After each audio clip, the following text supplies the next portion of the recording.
A sexta-feira foi de mais treinamentos e correria no CT Parque Gigante. Tudo para entrar no modelo de jogo do técnico Cacique Medina, com a estreia para o dia 26 de janeiro em Caxias do Sul. Mas a semana não está encerrada, porque no sábado tem mais atividade. Enquanto isso, a direção segue buscando no mercado de transferências jogadores para o lado de campo. David tem um preço estipulado pelo presidente do Fortaleza e Ezequiel Barco tem a sua situação em compasso de espera, já que aguarda propostas que possam vir da Europa. Informações importantes em relação ao aproveitamento que Rodrigo Dourado pode ter com o novo técnico do Inter surgiram no final desta semana. Esse é o Diário do Inter KTO, sexta-feira, 14 de janeiro de 2022.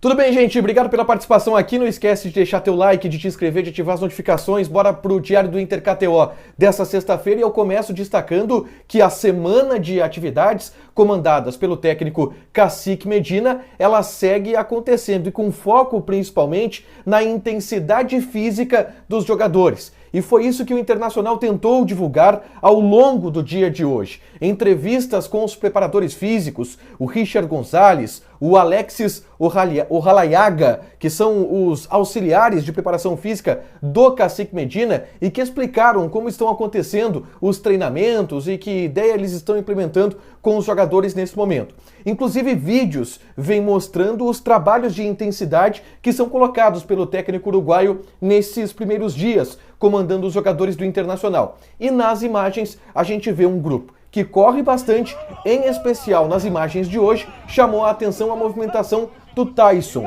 Dá uma olhada no pique que o Tyson dá nessa atividade, que é 3 grupos que fazem uma roda de uma espécie de bobinho e quando se completa o número X de toques, quem estava tentando roubar a bola tem que partir para o outro grupo. E é um deslocamento meio longo, dá uns 20, 30 metros por aí, em alta velocidade, em alta intensidade. Quando a gente ouviu o Cacique Medina na sua apresentação dizer que a partir do primeiro dia ele tentaria colocar para os jogadores a maneira que o Inter vai tentar jogar em 2022, muito está atrelado à intensidade física que ele quer dar. E parece que isso ele já conseguiu vender para os atletas.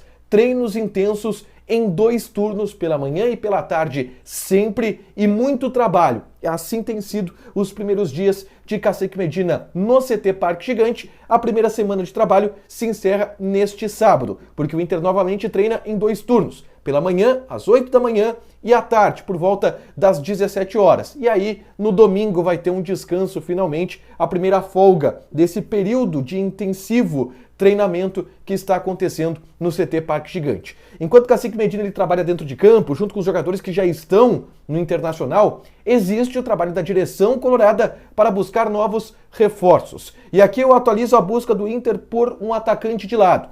Hoje à tarde, eu gravei um vídeo que está aqui no canal e vale a pena você dar uma olhada sobre a situação do Ezequiel Barco. O que eu apurei, o que eu conversei em relação ao que o Inter pretende oferecer, ao que o Inter acredita que tem como trunfo para ter esse jogador que é absolutamente valorizado no futebol mundial. A Lei Beckham talvez seja o principal trunfo que o Inter tem nesse momento.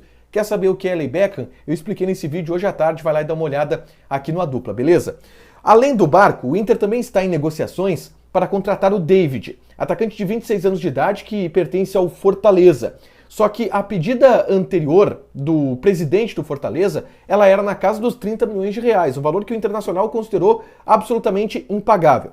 O David, ele é empresariado, ele é agenciado pelo André Cury, que é, por exemplo, o empresário do Yuri Alberto, é um empresário do Maurício, era um empresário do Praxedes, que acabou sendo vendido do Internacional para o Red Bull Bragantino, mas é um empresário que tem muito boas relações com os dirigentes do Internacional. E o Inter aposta nisso também para poder ter uma boa relação e uma possibilidade de trazer o David.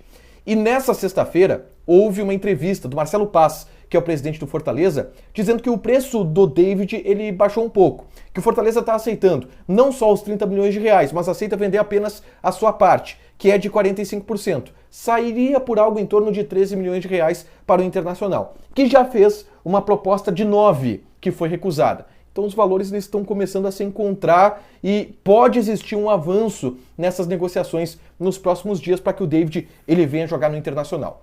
Nessa sexta-feira a gente teve uma informação importante em relação ao Rodrigo Dourado, e ela foi trazida pelo Eduardo Gabardo, repórter da Rádio Gaúcha. O Eduardo Gabardo conseguiu apurar que as primeiras impressões da atual comissão técnica do Inter sobre Rodrigo Dourado são muito otimistas, são muito positivas, o que pode afastar a possibilidade de saída dele no Inter. O Inter não recebeu nenhuma proposta ainda pelo Rodrigo Dourado. Teve uma sondagem lá do futebol turco, mas que não se transformou exatamente em uma proposta. O Inter considerava a possibilidade de oferecer o Rodrigo Dourado em troca de algum jogador que deseje no mercado, como por exemplo o Marinho do Santos. Se aventou a possibilidade do Inter oferecer o Rodrigo Dourado para ter o Marinho, já que o Inter busca um jogador dessa característica. Mas a comissão técnica gostando e a gente indo por essa linha da informação do Gabardo, pode haver uma permanência dele aqui. A grande questão é que, se a gente pensa no meio-campo titular do Internacional, que vai ter Lisiero e vai ter Edenilson, qual é o espaço do Dourado nesse meio-campo? Hoje, a gente, não tendo pontas, poderia se colocar o Edenilson aberto pelo lado do campo, como ele jogava com o Diego Aguirre. Mas quando esse ponta for contratado, aonde que vai jogar o Rodrigo Dourado? É uma questão que o Cacique Medina vai ter que resolver nos próximos dias, mas essa informação do Gabardo é importante para a gente saber como que a comissão técnica está pensando o futuro do Internacional e pensando também o futuro do Rodrigo Dourado. Uma última aqui, porque hoje o Vinícius Tobias, lateral direito de 18 anos de idade, ele divulgou no seu Instagram uma nota de despedida do Internacional. Ele foi vendido ainda no ano passado para o Shakhtar Donetsk por algo em torno de 50 milhões de reais, foi o que o Inter arrecadou nessa venda do Vinícius Tobias. O valor total, inclusive, será pago agora no mês de fevereiro, e ele já está se despedindo do Internacional, aproveita o período de férias e depois viaja para a Ucrânia, já que ele faz aniversário aí por fevereiro. Ele postou uma nota, claro, agradecendo, foram 6 anos dele no Internacional nas categorias de base, onde ele foi destaque, convocações para a seleção brasileira sub-15, sub-17 e conseguiu arrecadar um bom valor para o Internacional. A questão é que com a venda do Vinícius Tobias, o Inter não tem laterais direitos no elenco. O Heitor é o único, por isso o Inter está no mercado procurando laterais direitos. Para fechar, vamos falar de KTO, porque a combinada que eu citei ontem para vocês não deu bom, e não deu bom por causa do Grêmio. O Grêmio perdeu para o Grêmio Novo Horizontino por 2-1 e caiu fora da copinha. Eu vou aguardar para dar mais barbadas para vocês em relação à KTO, mas eu só argumento que eu estou no lucro. Eu acertei 2 que no total deu aí um valor de R$200 para quem jogou comigo. E errei umas 5 no valor de 10. Então eu ainda estou no lucro, tá? Calma. Deixa teu like, te inscreve e ativa as notificações que vai ter mais conteúdo aqui no A Dupla no fim de semana. Beijo!